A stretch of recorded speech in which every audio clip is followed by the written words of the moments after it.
In April 2022, Pakistan's Prime Minister Imran Khan was removed in a no-confidence vote that was widely understood to have been organized by the country's military.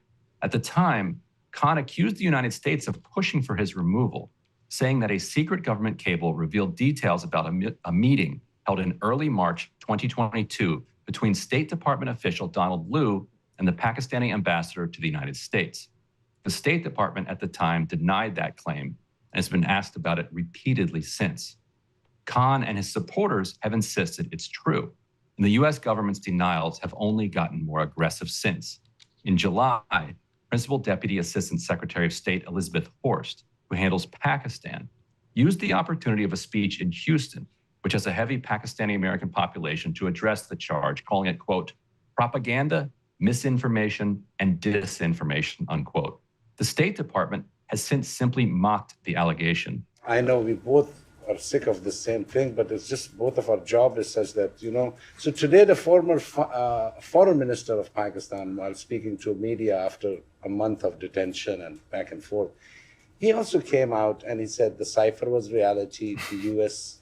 officials was giving a démarche. So now you have a former prime minister, the military chiefs were sitting. So is the responsibility going on President Biden wanting to change the regime in Pakistan? Or the secretary? I mean, somebody has to take at least. I feel like I need to bring just a sign that I can hold up in response to this question to say that allegation is not true. I don't know how many times I can say it. I will say, as I've said before, that the United States does not have a position on one political candidate or party versus another in Pakistan or in any other country. After Imran Khan appeared on Counterpoints in early June, an interview that also ran on the Intercept podcast Deconstructed, which I host, a source from the Pakistani military reached out and ultimately provided us with a copy of the document, which, along with my colleague Murtaza Hussain, we have verified as authentic. The full text is published at the Intercept, but because Pakistan is under an extreme amount of censorship under the current regime, and the Intercept may be blocked there by the time you watch this, I want to read it here in full. The document was prepared by Pakistan Ambassador Asad Majid Khan. It reads, I had a luncheon meeting today with Assistant Secretary of State for South and Central Asia, Donald Lu. He was accompanied by Deputy Assistant Secretary of State Les Vigoury. DCM, DA, and Councillor Qasim joined me. At the outset, Don referred to Pakistan's position on the Ukraine crisis and said that, quote, people here and in Europe are quite concerned about why Pakistan is taking such an aggressively neutral position on Ukraine. If such a position is even possible, it does not seem such a neutral stand to us, unquote. He shared that in his discussions with the NSC, quote, it seems quite clear that this is the prime minister's policy, unquote. He continued that he was of the view that this was, quote, tied to the current political dramas in Islamabad that he, the prime minister, needs and is trying to show a public face, unquote. I replied that this was not a correct reading of the situation, as Pakistan's position on Ukraine was a result of intense interagency consultations. Pakistan had never resorted to conducting diplomacy in the public sphere. The prime minister's remarks during a political rally were in reaction to the public letter by European ambassadors in Islamabad, which was against diplomatic etiquette and protocol. Any political leader, whether in Pakistan or the US, would be constrained to give a public reply in such a situation. I asked Don if the reason for a strong US reaction was Pakistan's abstention in the voting in the UN General Assembly. He categorically replied in the negative and said that it was due to the prime minister's visit to Moscow. I think if the no confidence vote against the prime minister succeeds, all will be forgiven in Washington because the Russia visit is being looked at as a decision by the prime minister. Otherwise, I think it will be tough going ahead, unquote. He paused and then said, quote, I cannot tell how this will be seen by Europe, but I suspect their reaction will be similar, unquote. He then said that, quote, honestly, I think isolation of the prime minister will become very strong from Europe and the United States, unquote. Don further commented that it seemed that the prime minister's visit to Moscow was planned during the Beijing Olympics, and there was an attempt by the prime minister to meet Putin, which was not successful, and then this idea was hatched that he would go to Moscow.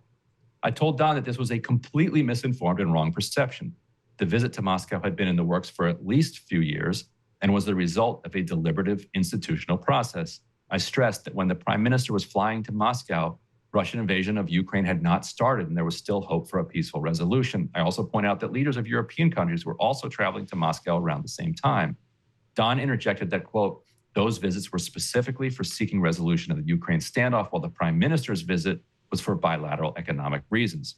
I drew his attention to the fact that the prime minister clearly regretted the situation while being in Moscow and had hoped for diplomacy to work. The prime minister's visit, I stressed, was purely in the bilateral context and should not be seen either as a condemnation or endorsement of Russia's action against Ukraine. I said that our position is dictated by our desire to keep the channels of communication with all sides open. Our subsequent statements at the UN and by our spokesperson spelled that out completely, while reaffirming our commitment to the principle of the UN Charter, non-use of or threat of use of force, sovereignty and territorial integrity of states, and pacific settlement of disputes. I also told Don that Pakistan was worried of how the Ukraine crisis would play out in the context of Afghanistan.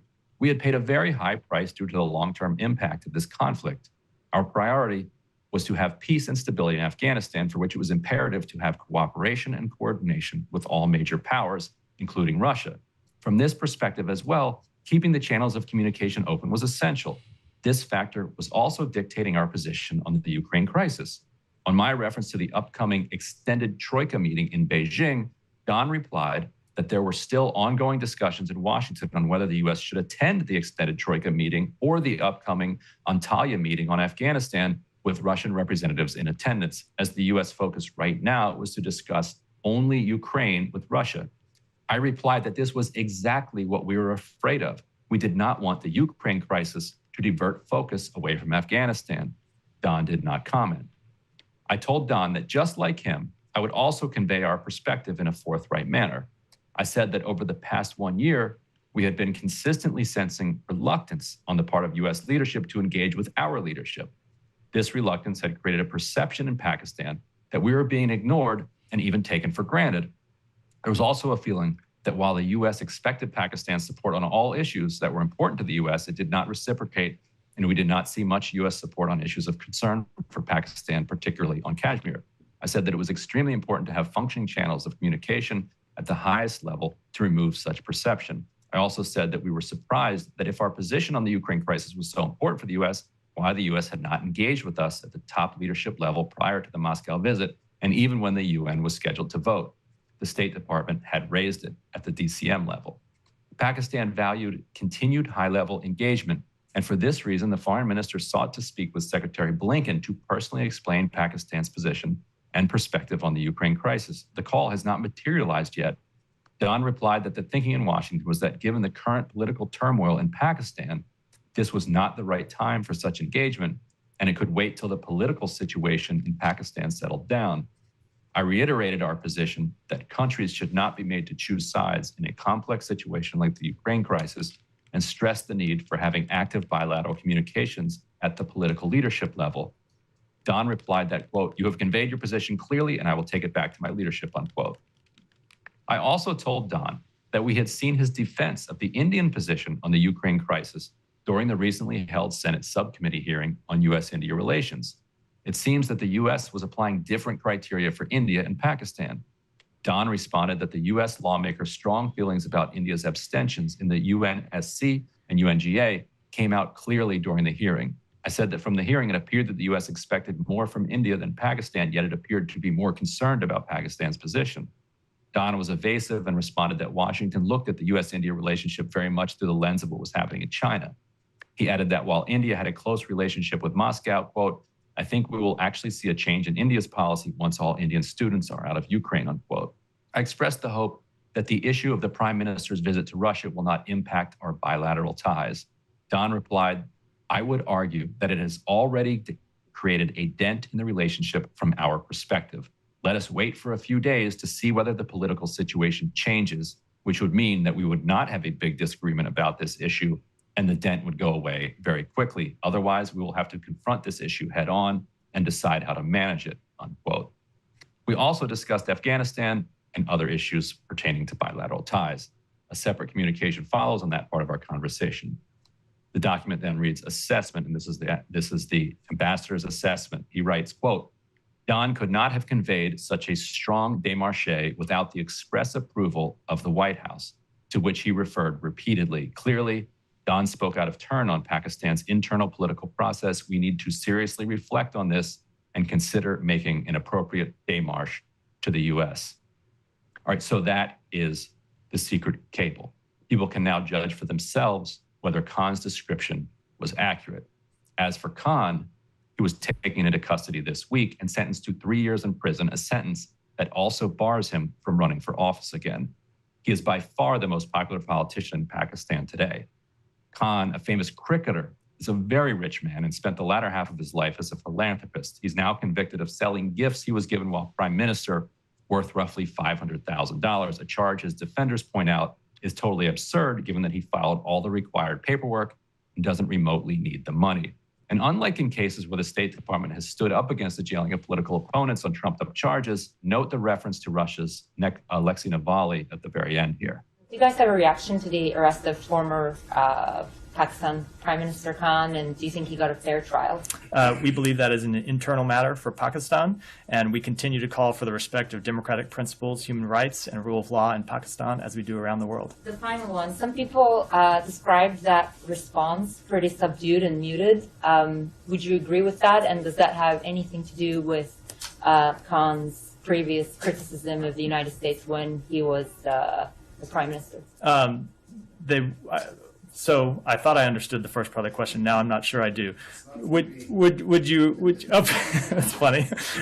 Do you mean that our response was muted, or the response to his arrest? I first thought you were saying our response was muted. The State Department's response to his arrest. Yeah. I think first of all, I'll let people characterize our responses in all kinds of different ways. I think our response to this arrest and his previous arrests have been consistent at all times in declaring it an internal matter for Pakistan. And nothing to do with like his past criticism of the U.S. So that's why you got the laugh from the back of the room while you were on vacation. I got this question a number of times. We do not believe it's related. No. Can I just ask if it's related to this? Can I Yeah.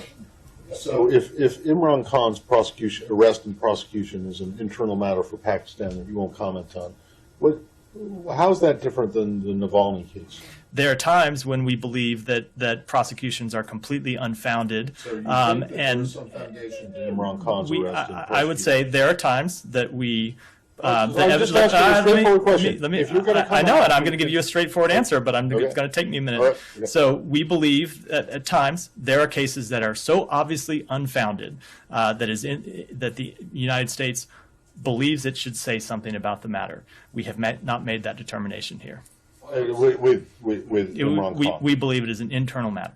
All right, so Emily, that is the cable that documents the meeting from March 7th, 2022, in which the State Department, pretty clearly told the Pakistan ambassador that if the Prime Minister Imran Khan was not removed, the country would be isolated, and if he was, then things would go back to normal. Can you see any wiggle room between the denials that the State Department has repeatedly offered, calling this disinformation, misinformation, propaganda, laughing it off, and what the document indicates actually happened? I'm actually surprised, and my capacity to be surprised by the audacity of the sort of State Department in general, let alone this particular State Department.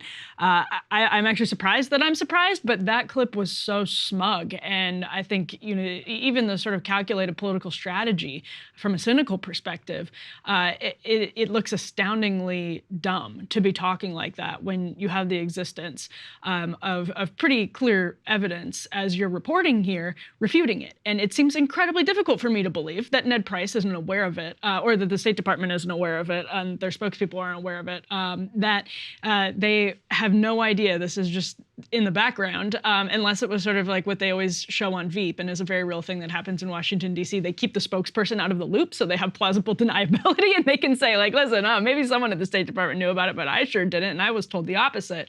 I just can't believe that that video is going to come back to haunt them. It looks really bad, but maybe, Ryan, they simply don't care. In the same way, they simply don't care that this cable exists. They simply, maybe they preferred that it not get out, but now that it's out, out. Does it bother them all that much that A, they did it, and B, they seem to have lied about it? Maybe not, because American foreign policy has operated this way without repercussions for a very long time.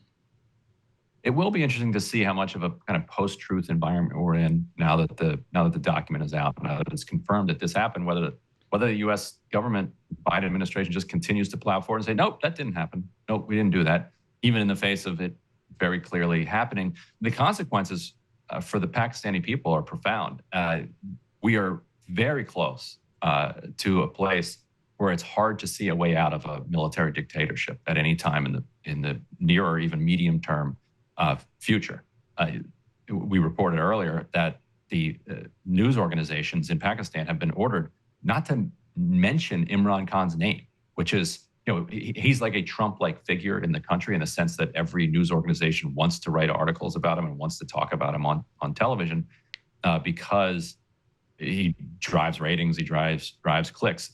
On digital media, there's some allowance given, but on broadcast media, they're pretty much barred from mentioning Imran Khan. When he was arrested and jailed and sentenced, they often referred to him as the chairman of PTI, the party. Like didn't even want to use his name. That's how dystopian the censorship regime and the authoritarian regime under the military and its allies that are running the country has gotten. And that is a product of what is effectively a coup that the U.S. sparked, that we sparked back in March of 2022.